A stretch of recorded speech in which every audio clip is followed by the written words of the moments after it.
Let's go!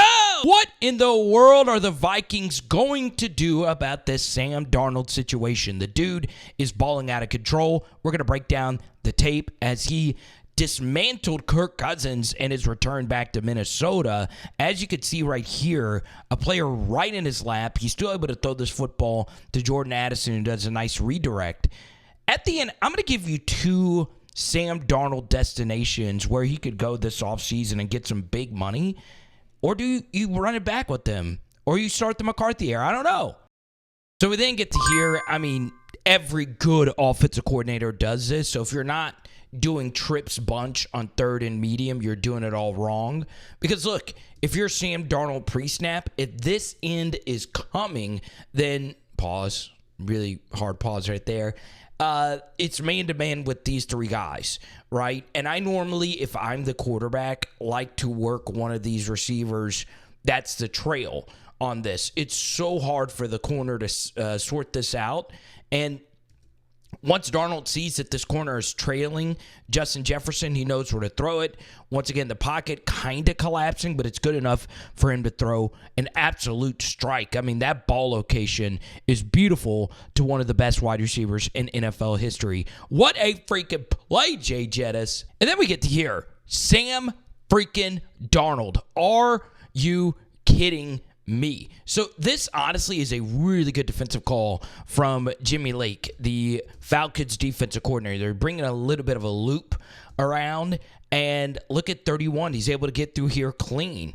And you got unblocked A-gap pressure. There's nothing more you would rather have than a defensive coordinator than unblocked A-gap pressure right up the gut.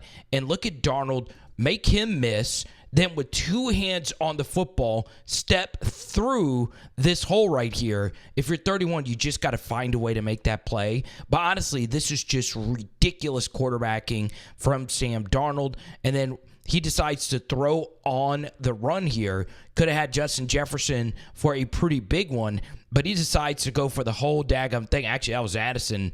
This is Justin Jefferson. He's wide open.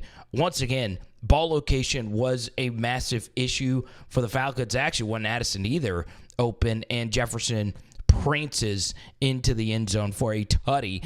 And as great as these receivers are, right, a lot of this today was Darnold. So we get to this 3rd and 6, and it's kind of the same thing we talked about with the trips bunch up here. Stack your receivers, motion them, because what happens here is the gravity of Justin Jefferson actually opens us up for Jordan Addison. So he was outside, he goes into motion, and right now the Falcons do not sort this out well. So A.J. Terrell decides to stay with Justin Jefferson, thinking that this safety is picking up Jordan Addison. So in this situation, Terrell thought this was a Meg call, which is man everywhere he goes. So man everywhere he goes basically means Justin Jefferson is your man no matter where he goes. And, your man is Addison no matter where he goes. Okay? So this, in theory, should have been passed off, or he should have had him or him. It just depends on the call. But you see, everyone's so worried about Jefferson that Terrell is with them. The safety is sitting heavy right here on Jefferson, which means this deep out to Addison is going to be open. So that last play that you just saw, a lot of it was, Darnold making a freaking play.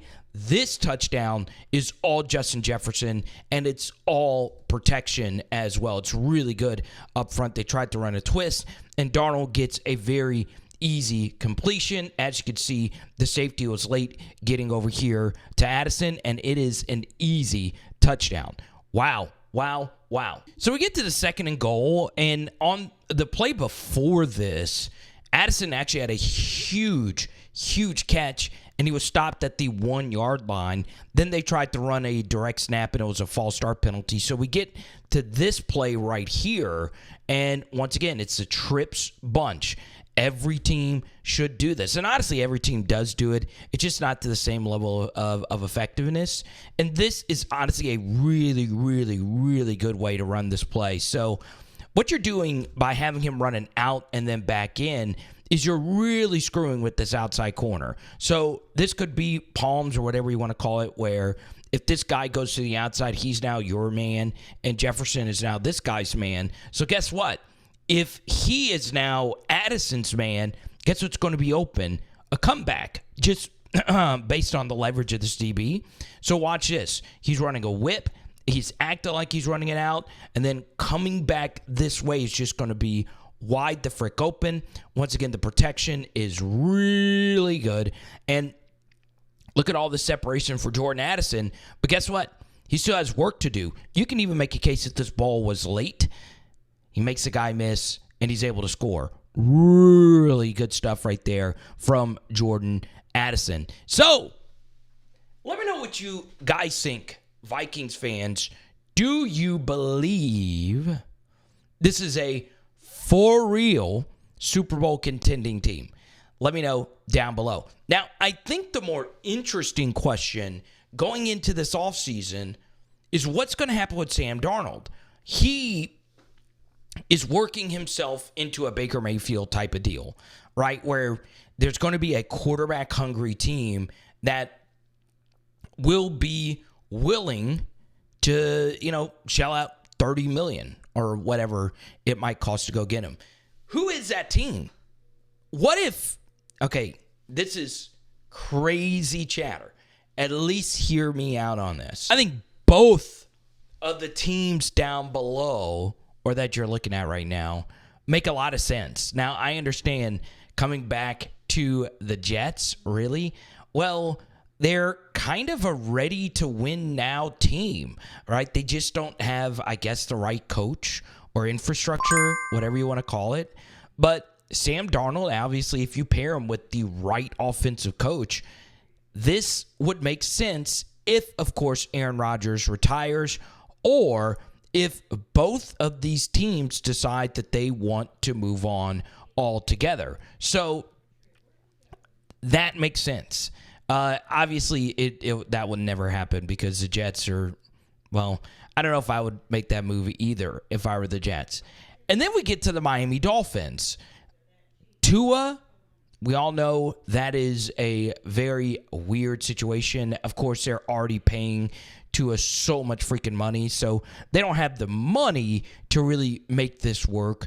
But what if Tua needs a more reasonable backup option? I don't know. The more I'm talking this aloud, I don't know how those contracts would even work. But this Dolphins team, of course, is just no good with their current backup situation. And then obviously Darnold would fix that.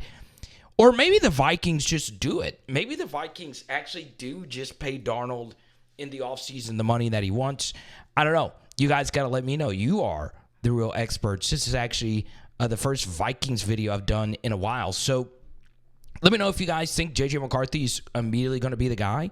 And we'll talk to you soon. It is Power Hour NFL. Boom. And shout out Justin Jefferson. Shout out Jordan Addison. Tonight we are doing burgers. Let's go.